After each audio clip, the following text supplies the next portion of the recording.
All right, ladies and gentlemen, welcome to the 1876 post-game show. Panthers go to the ATL, taking care of business, defeating North Carolina Central Eagles by the score of 40-24.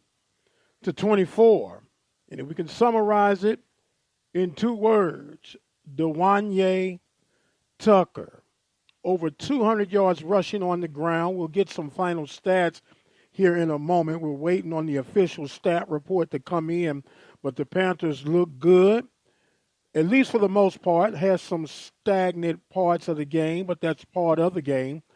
Panthers go on to improve their record to 1-1.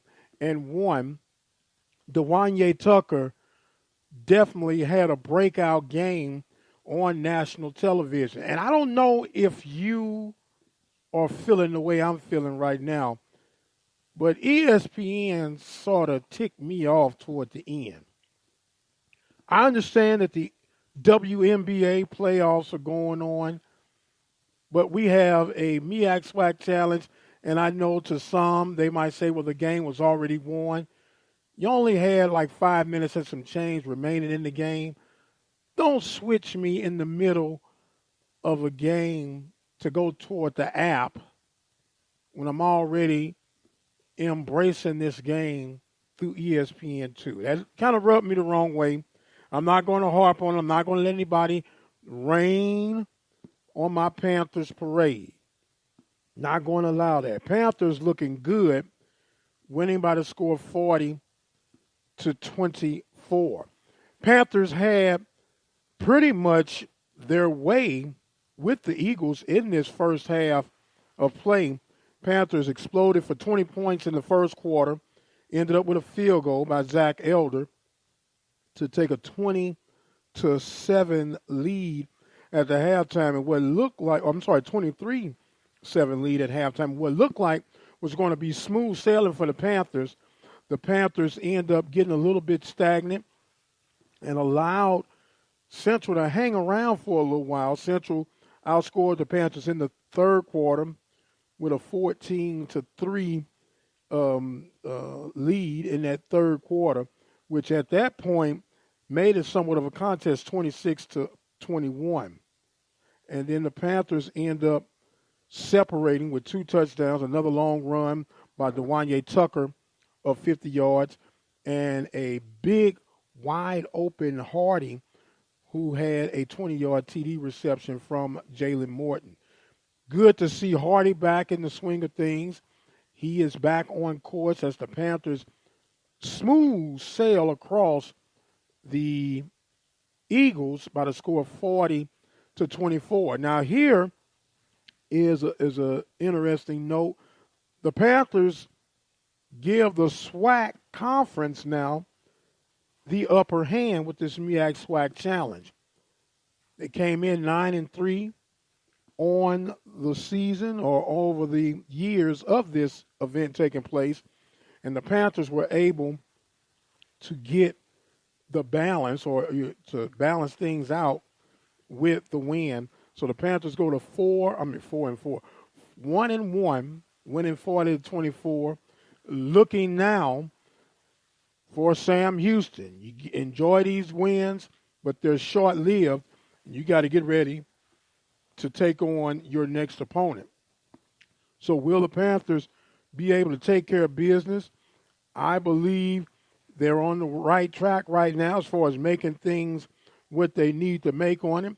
What we're going to do right now is hear a little bit from the PV drum line. Then we'll come back with some more stats. We're looking for the stats to come up right now, so we'll let the drum line take over, and we'll be right back with more of the Panthers 1876 post-game show.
And welcome back, ladies and gentlemen, to the 1876 post-game show. Panthers winning big over North Carolina Central by the score of 40-24.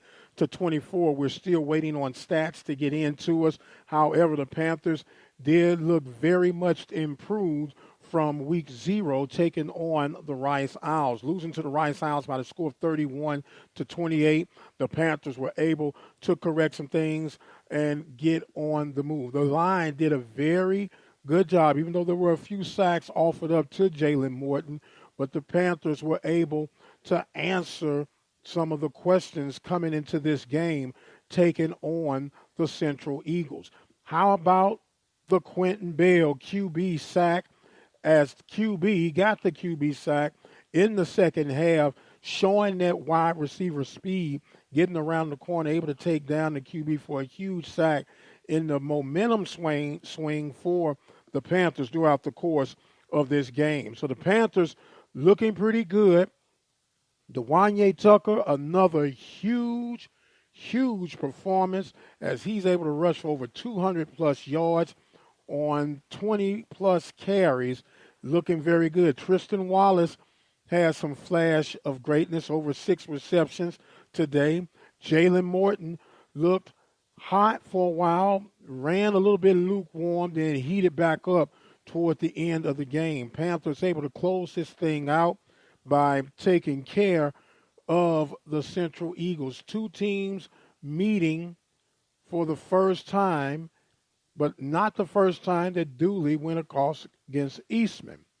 They met in the Celebration Bowl. Dooley was able to get the win there, and Dooley is undefeated in his MEAC SWAC challenges.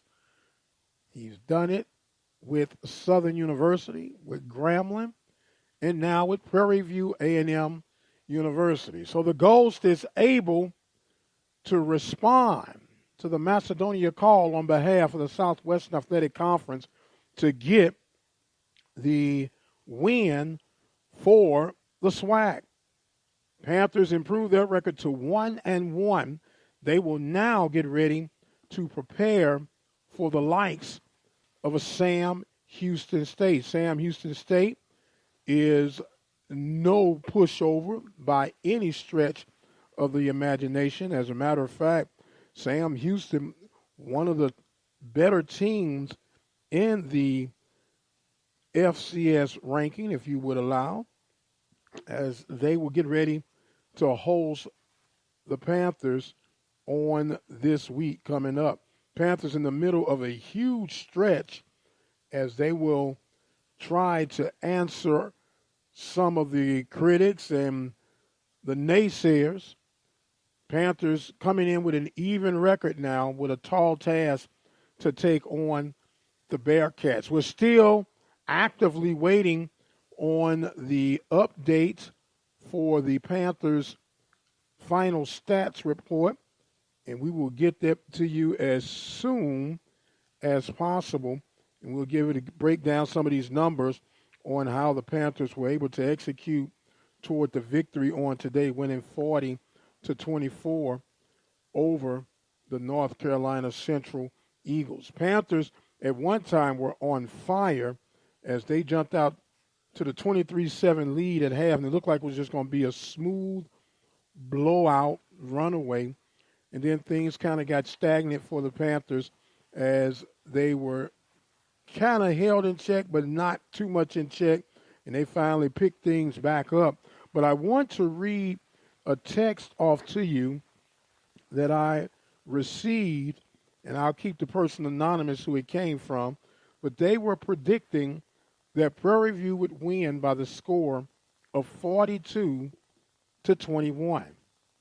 Once again, the final score was 40-24. Not bad at all with that prediction. I was expecting a vast improvement for the Panthers this week, and we definitely saw that in the likes of how the Panthers came out ready to lock and load and take care of business. Panthers looking mighty, mighty strong. But once again, it's still early to tell exactly where the Panthers are going to go, but I thought this game would have been very much more crucial for PV Nation as a whole because the Panthers had, in this case, more to lose. We knew coming up against Rice, it was going to be somewhat of a challenge, although Rice is at the bottom of the food chain on the FBS circuit, but they still are a legitimate FBS program. And how the Panthers were able to force the will of Central. Central came in thinking that they could run, and with the adjustment, the defensive coordinator, Henry Miller, forced the hand and the issue of North Carolina, and forced their hand and made them have to change out of their game plan. So great adjustment for the Panthers in week 2 of their season, week 1 of the NCAA football season. Panthers looking extremely well as they were victorious by the score of 40-24. What we're going to do, we're going to take us another quick break. We're going to see if we can track down some of the stats, the official stats from today's game, and get ready to break things down a little bit more. But no doubt we'll break this down all in detail on the Mike Prince Show that comes to you each and every day, Monday through Fridays at 10 a.m. Central Standard Time. We'll take a quick break, and we'll be right back.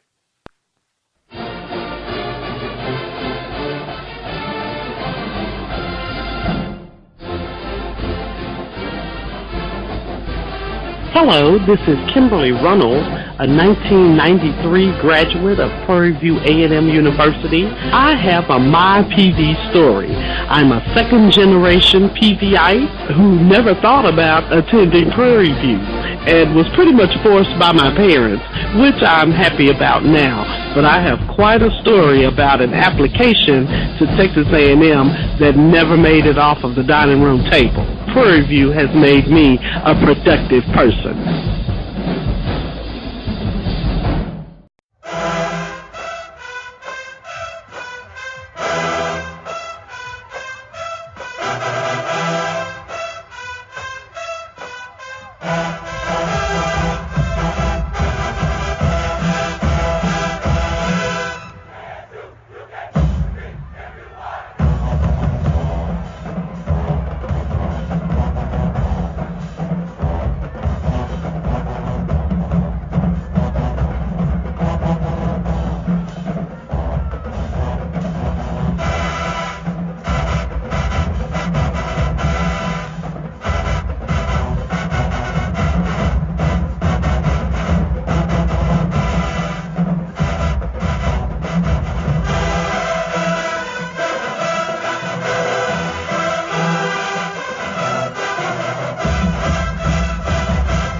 Winning by the score, I'm sorry I cut that off.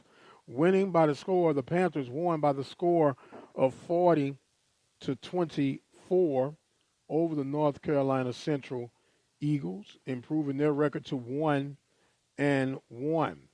Panthers in the driver's seat pretty much from the beginning of this one. We'll give you some more SWAC MEAC scores here in just a tick. As a matter of fact, we'll go to the SWAC right now. TCU victorious over Southern University by the score of 55-7. Alcorn losing to Georgia Tech by the score of 41-0. It took Alabama State overtime, but they took care of Tuskegee by the score of 26-17. to 20.